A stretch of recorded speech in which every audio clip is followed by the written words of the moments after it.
All right, another movie I seen on Friday was called Poor Things, right?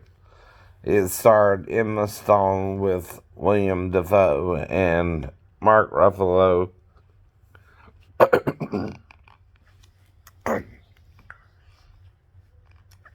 And another actor who kind of played his assistants in dealing with Emma's character.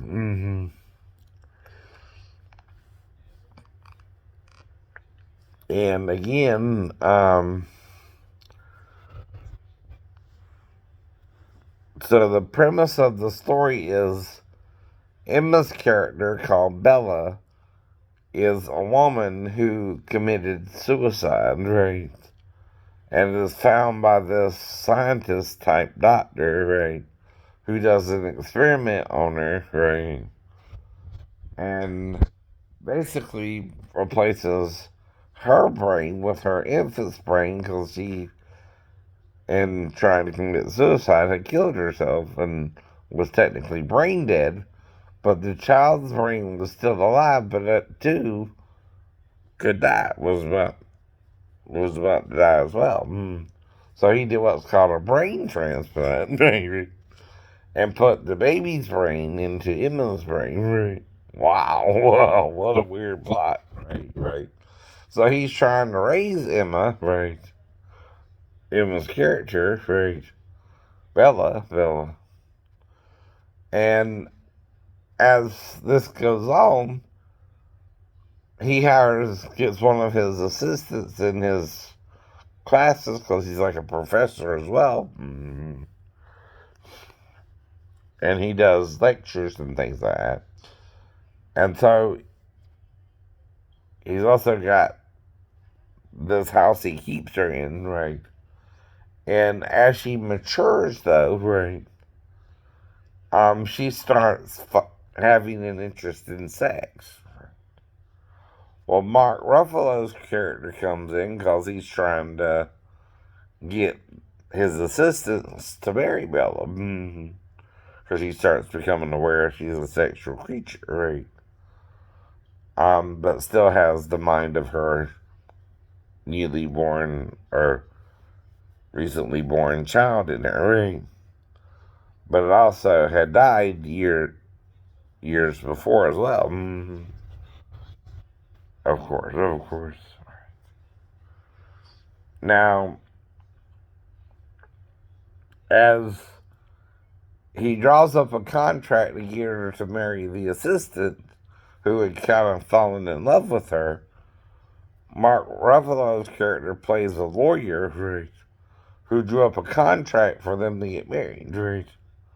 Well, anyway, her and Mark Ruffalo run off together, right? Though they know about it, her and the assistant, the man and the assistant, right? The doctor and the assistant, right?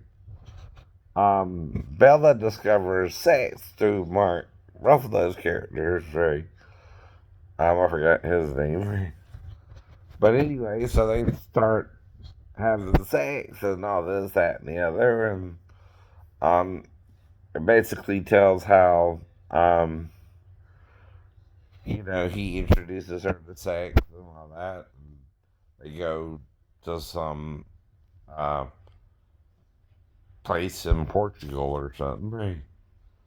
And start a relationship. Right.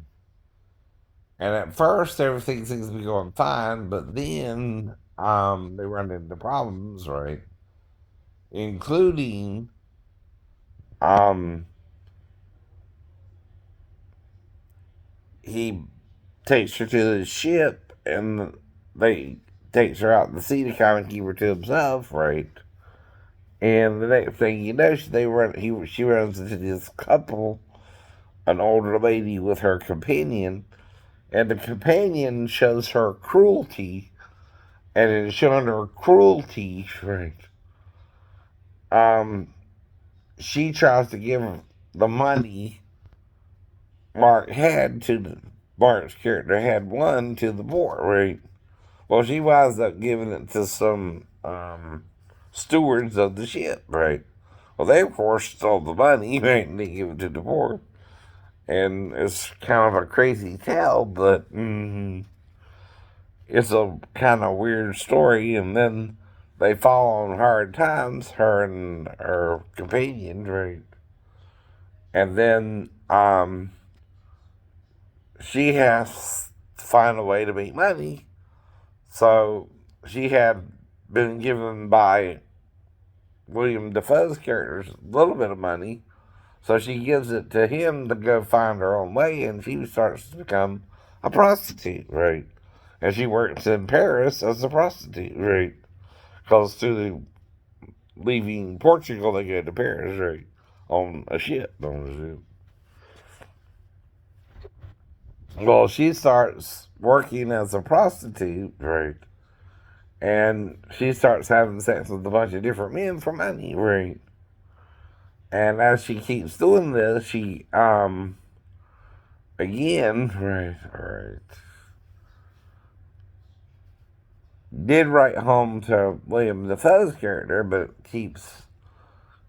kept herself kind of in Paris for a while. Well, as she's going through Paris, she's having sex with a bunch of different men and working as a prostitute, right? And so, again, as we continue with the story, Mark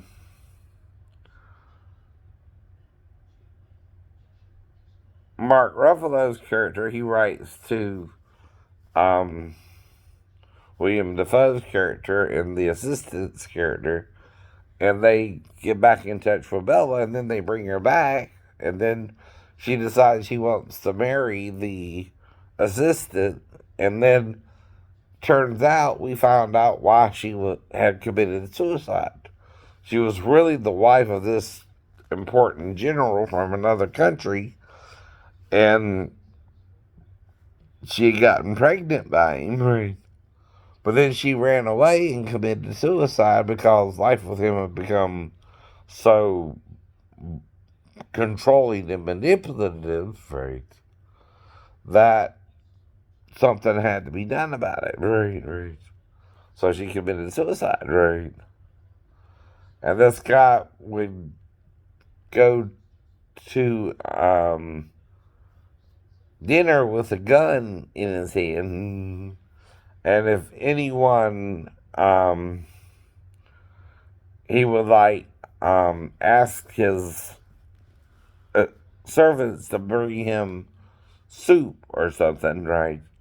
And then would scare the servant, and they would spill the soup all over themselves, and then would laugh at them. So he was kind of a cruel guy, right? Well, anyway, so that's the basic premise of the story. And then we find out why Bella had originally committed suicide, had to do with him. And then we see how she gets out of the situation, right? Which is the premise of the story, right? Does she get out of all this? Does she go and marry the assistant? Or does her and Mark's character reunite? Now, it's very sexually graphic, though.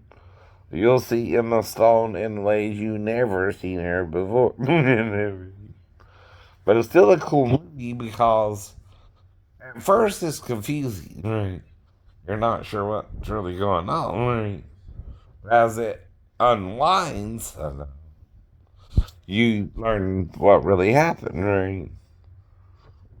Right. So it's a very entertaining movie, and it's called Poor Things, right? And it's really interesting how they did both the sex scenes and how they, you know,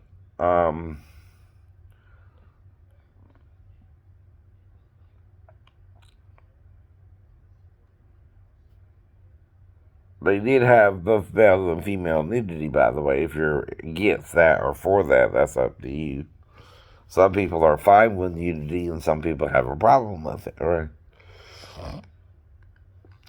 Now, I point out God originally made us naked and not ashamed, right? Satan came in and caused us shame, right? and is trying to shame our bodies, right? But to repent of that means we should be able to go back to being naked and not ashamed, right? Right. Okay. Okay. But there again, you gotta wait on societies for that too, right? Like in Europe, you can go to the beach if you're a female and go around topless, but not in America. Though in America, we do have what's called a nude beach situation, but those are only private beaches usually, right? And the people who run them control that area, and you gotta be part of a nudist colony to even get on that beach, right, area. So, like I said, there's a lot of people out there who are dealing with past, present, and future, right? But we're not all perfect, right? Some of us are being just or unjust, right? And that's what God is trying to say, right? Now, if you're unjust, you can repent and become just, right? And if you're just, right, you can stay just, or if you make a mistake, repent and become just again, right? None of us are perfect, right? We're all struggling through life, right? And that's the whole point. All right, I hope you like the review. Have a good day, and if you guys see the movie, hope you enjoy it.